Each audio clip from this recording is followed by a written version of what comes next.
Hello there. Today I wanted to take a look at a pleasant, easy drinking red wine from Italy that I think says a lot about the company that produces it. So this is from Piccini. This is their Memoro Rosso. It's a non-vintage wine, sometimes referred to as Memoro Rosso d'Italia. It's a popular non-vintage brand of wine whose name translates as Remember Italy.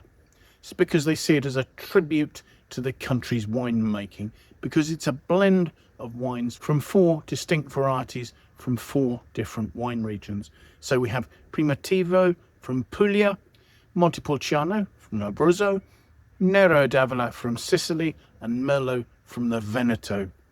And in fact, the label, if you look at it there, the design represents a compass rose, so pointing to all the different corners of Italy.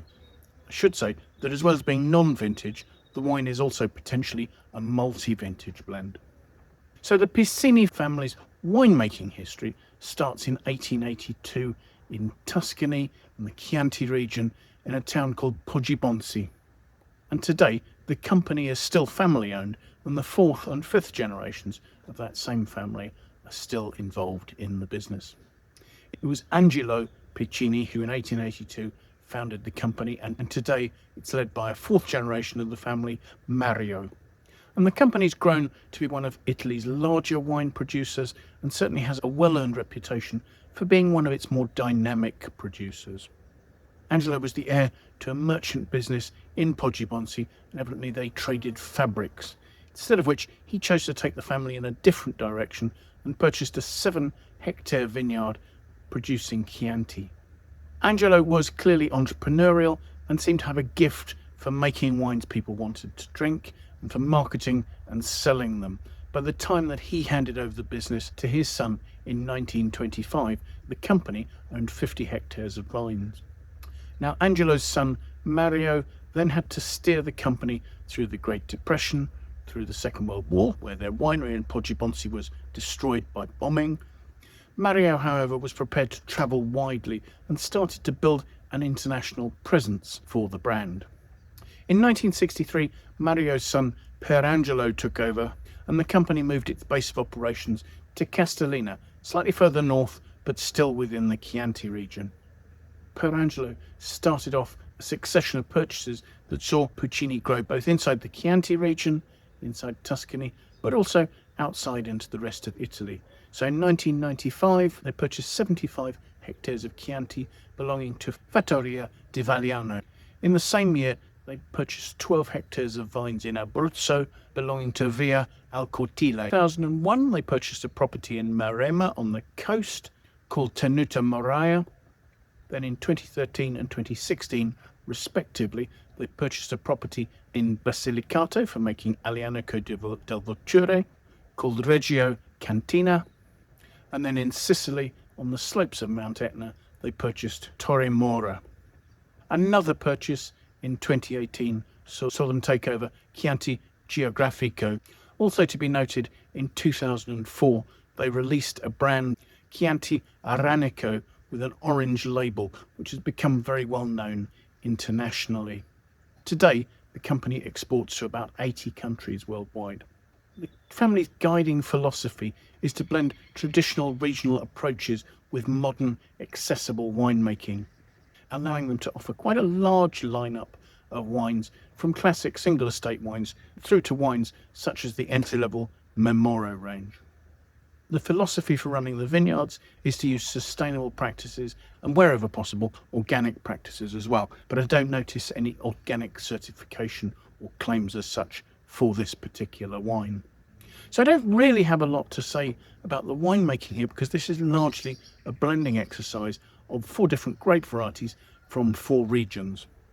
The wine contains 40% of Primitivo grapes grown in Puglia, and these are partially dried, so they've undergone the process of appassimento, almost turning them into raisins, giving them a real concentration and building the wine's structure. Then there's 30% of Montepulciano from Abruzzo, and we're told that that's been aged in barrel for 12 months. I'm not given the size of the barrel, the sort of oak used, or whether it's new, but again, I think they're trying to add a structural component to the wine. There's 20% of Nero d'Avola coming from Sicily, so we should expect that to be ripe, rich fruit. And then the remaining 10% is Merlot from the Veneto, a much cooler region that should be providing the freshness, the acidity, and perhaps a little bit of red fruit perfume to the wine. As I say, the wine is sourced from various vintages. Given the fact that the Montepulciano has aged for a year, that may be older than some of the other components. I noticed that the lot number starts L22 here, so that I presume would suggest that the wine is bottled in 2022, but may well therefore be from the 2021 or 2020 vintages. So let's have a look at it and see what we make of it, shall we? The wine is at best a medium depth of colour. It's quite vibrant. There's a sort of a cherry red colour to it. It has 14% alcohol, so for that reason I would expect it to throw some tears on the side of the glass, which it's doing fairly readily. It's not particularly deep, I can see through it easily. As I said, there's a vibrancy to the colour, but it's also maybe a slightly orangey hue, maybe showing a little bit of maturity. So let's see what we make of the aromas, shall we?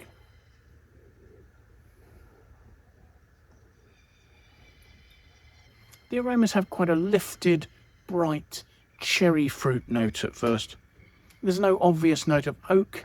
There's perhaps a little bit of sort of chocolatiness there, a richness.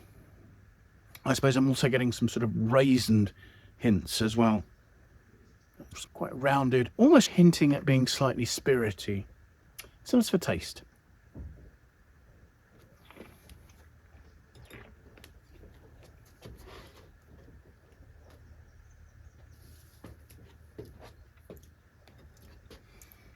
The wine has a mellowness and a smoothness. It's not hugely tannic, there's not an enormous bitterness, or there is a little bit of grip just at the finish there. Some fine tannins. Again, I was talking about chocolatiness on the nose. There's a sort of a chocolatey smoothness. Perhaps with a slight savoury hint as well. A hint of truffle, a hint of mushroom perhaps. Everything seems very together, very harmonious. The wine is a mid-weight. The 14% alcohol is adding a little bit of warmth at the back there, perhaps bringing up a little bit of spiciness and bite from the structure. Like I say, it's not a huge structure, and actually the tannins are quite smooth, but there is a sort of a graininess coming through. And that's probably, at least in part, from the oak age. As the wine's developing on my palate, I'm starting to see a little bit more of that sort of savoury, umami, perhaps mushroom or truffle note. And yet at the same time, there's a balanced freshness that's still giving some life to the fruit. So throughout the wine, there's a juicy cherry flavour coming through. I think that's a wine that's showing very nicely just now. Given the fact that I think this was bottled in 2022 and we're now in 2026, I think we're probably drinking it at least at its optimum. I wouldn't think that this is a wine, especially in a half bottle, that's going to continue to age for much longer. So this is not an expensive wine. It isn't really a wine to put away in your cellar. Looking at the Wine Searcher aggregated critics score, I see this as getting 87 out of 100. I actually think the evidence of what I've got in my glass here would probably be worth more like sort of 88, 89. I think this is a cleverly made wine that manages to combine the richness of that dried fruit, some structure from the Montepulciano, with freshness and yet a sort of a juiciness coming through as well. It's been cleverly made, and I think provides some quite versatile everyday drinking at a great value price. If you want to know what that price is in your market, I'll leave a link in the notes below to the Wine Searcher webpage for this wine. You follow that, you can find out if anybody near you is selling it and at what price. So thank you so much for joining me. I do hope you found the tasting of interest. If you have, it would be great if you could press the like button for me. I would really appreciate that. And if you have any friends you think might like to watch it, do feel free to share it with them. I greatly appreciate your help in that way. If you're watching these videos and you enjoy them, do please consider signing up to my YouTube channel. It would be great to have your subscription. It doesn't cost anything, and that way you can set yourself an alert. You can be notified every time I publish a new tasting. If you have any comments or questions, do just pop those in the comments box below. It would be great to hear from you what you think about the wines I'm looking at, the tastings I'm doing, and any suggestions for any other wines I should be looking at. So thank you again for taking the time to join me. I do hope that maybe you'll manage to make some time come and join me for another tasting in the very near future. Till then, bye for now.